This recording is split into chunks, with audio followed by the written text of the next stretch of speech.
வருகிறார் முனைவர் சௌமியா அன்புமணி அவர்கள். பசுமை தாயகத்தின் தலைவராக 2004 இருந்து பணியாற்றி வருகிறார்.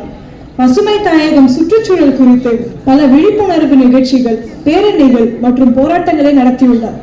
லட்சக்கணக்கான மரங்களை நட்டு வளர்த்திருக்கிறார். ஐக்கிய நாடு சபைகளில் பெண்கள் மேம்பாட்டுக்கான கூட்டங்களில் பங்கேற்றிருக்கிறார்.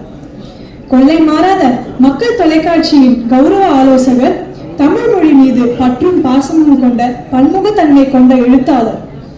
குமுதம் சிநேகிதியில் இவர் எழுதிய போற்றி பாடடி பெண்ணே என்ற தொடர் மகளிர்களில் ஆர்வத்தை பெற்ற தொடராக 3 ஆண்டுகள் தொடர்ந்து இருந்தது. அன்பும் எளிமையும் பக்தியும் சிரித்த முகமுடன் அரவணைக்கும் பாசமும் கொண்ட சிறந்த தாயாக திகழ்கிறார் எங்கள் அன்னை. முனைவர் சௌமியா அன்புமணி அவர்கள் ஸ்டெல்லா மாரிஸ் கல்லூரி மற்றும் சென்னை பல்கலைக்கழகத்தின் முன்னாள் மாணவி என்ற பெயரை பெற்றுள்ளார்.